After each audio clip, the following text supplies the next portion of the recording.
Hello everybody, I've just finished emceeing a conference called Scaling Your Business in a Hybrid Working World, Growing Globally, Working Locally. And particularly we were talking to people around HR, around the things that you really need to scale your business like IT and a variety of other things like that, as well as the mentality, the financing, etc. So I want to share some insights with you and to take you through a summary of what was discussed on this morning. First of all, we had Dr. Chris O'Malley who started off, and he was focusing on the new opportunities being offered to us in this hybrid working world, but that we have to be mindful around how we maximise them. Things have changed, things will continue to change, the things aren't like they used to be before, but we do need to look forward with hope and with vision, but also with action. So first up, we had a conversation with Elaine Reidy from the HR suite. Now, I'm sure many of you will be familiar with her, and she is the best in the business when it comes to looking at HR issues across Ireland and looking at things like, attracting your team, retaining your talent and so on like that. Here's a couple of things that she spoke about. She said that, first of all, it's so important to create a culture of shared learning and how you can learn from different experiences that the company overall has as a combination of everybody's. She said that today people are looking for different things. They're not looking for micromanagement. They're looking for new opportunities and opportunities to develop themselves. But also she mentioned things like paid mental health days, etc. She also said, and I quote, "Hire slowly and thoroughly, fire fast and legally." And you can understand all of the connotations that's with that. She said, when people are asking what it's like to work in your company, ask your own staff for video testimonials so that they can share exactly what it's really like. She said to hire on attitude and train on skill. And so many people commented on that on Twitter. By the way, the hashtag is CUAConf. So if you want to check that out on Twitter and see all of the other conversation that went on, pop on over there. She said it's so important to celebrate the wins. And she also said, and I quote again, "Mistakes have to be okay.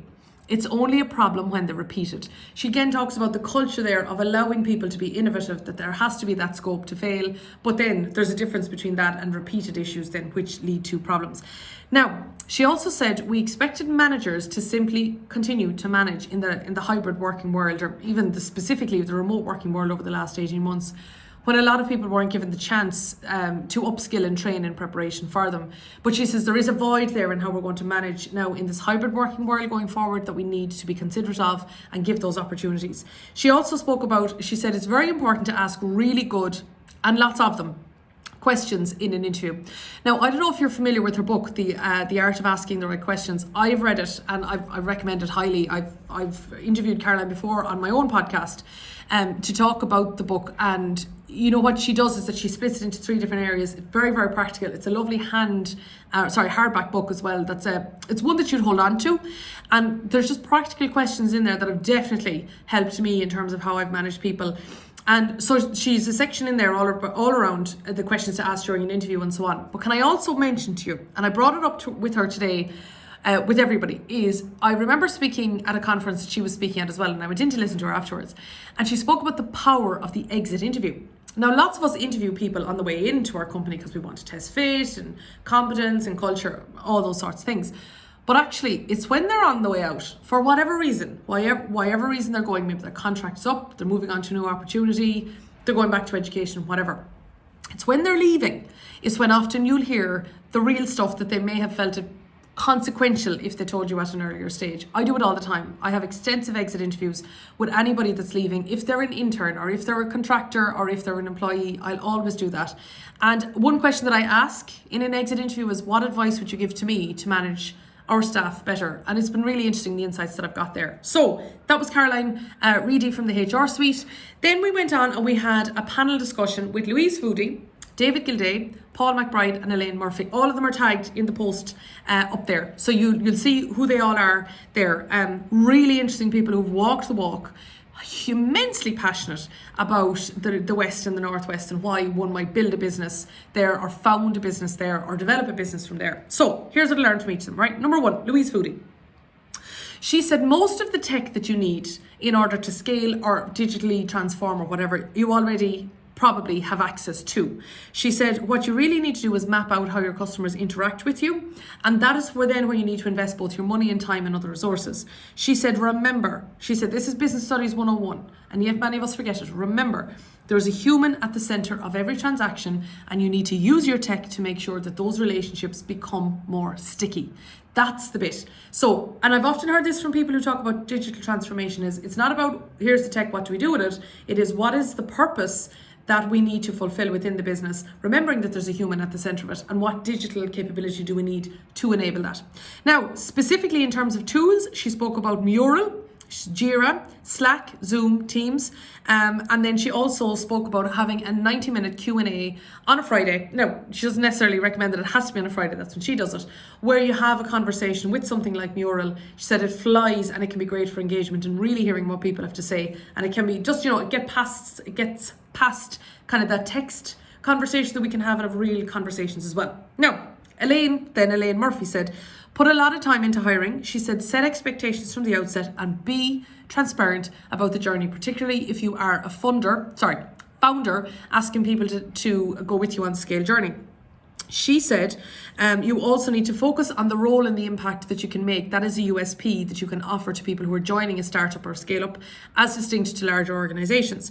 She said, don't just talk about the company values, talk about the local values as well. And of course, this gave a nod specifically to recruiting in a place like where she is in Sligo or anywhere in the West and Northwest. She also said that networking is our secret weapon in Ireland. And she says we can be the envy of other cultures. And she listed out an array of organizations that have been very helpful to her. She was talking about, for example, the IDA, and she was talking about Tech Northwest. She was talking about AmCham, American Chamber of Commerce, and a variety of others as well, where she said they have made a really big difference. Now, then we went on to David Gilday. Now, he started off as a one-person band, and then has basically, and he took us through the whole journey, but wants to IPO very soon, like in the next year or two. And he said that taking on his first staff member was like taking on 10 because of all the processes and procedures that you need to have in place, like the employee handbook and everything else like that. So he says that was a big move. He went through all of the early stage funding mechanisms that were available through state supports, including the Competitive Start Fund, including the High Potential Startup Fund within Enterprise Ireland, etc. But he said, the fact that he did that and the fact that he raised equity through Enterprise Ireland gave him credibility when then he was raising money from US investors. He said the consultancy that they started off doing it absolutely fitted into a specific niche within a larger company, and then they used that to then pivot into the more scalable business model they had thereafter. He said what you need to do in order to be an acquisition, not quite a target, but to be attractive to be attractive to an acquirer, is to demonstrate that you can have a scalable business. He said that having a great relationship with a university was really, really important at the beginning and continues to. And finally, he says you don't sell a business, you're bought. And again, think about that one because it makes sense. Finally, then we had Paul McBride, and he said, in terms of scale, right, how do we think to scale? He said, can we build teams of people across markets? Can we scale the business model as distinct from the business? Now, I want to tell you at this point, we did ask people to share what supports they felt they needed with their business. And they said IT, mentoring, funding, tax and HR advice, and a variety of other things like that. Then we also asked them, what did scale mean to them? And a lot of people came back with a geographical answer, like expanding into new markets, moving beyond national into international, going global, etc. It was like a geographical focus. And Paul says, yes, but you also need to consider the scalability of your business model as distinct from your business. And that's an interesting lens to look at your business through. Now, then he also said, when it comes to scale, when you're a startup, what you need to ask is the problem worth solving big enough, interesting enough, and innovative enough, where you'll have a number of small customers where it's a big problem and, will spend accordingly, or where it's where you can find a large number of customers who will spend a small amount of money. He says you really need to figure out, if you're going to go all in, which they all recommended that you do, by the way, is that you can't kind of dip your toe into scalable waters, is that you have to go all in. Test, learn, pivot, yes, but go all in. And so he was just saying that you have to kind of go through that test. So is the problem big enough, interesting enough, And by the way, I asked him when he said interesting. I said, interesting on the part of who? The customer or the founder? And he said, the customer. Then he said, in terms of hopelessly global and mindlessly local, that is a question of, rather than just throwing your oar out there and saying, yeah, we can do business in any country in the world, or else only doing business locally because you haven't thought of going further. He said that is, you need to look at that from the point of view of risk and avoid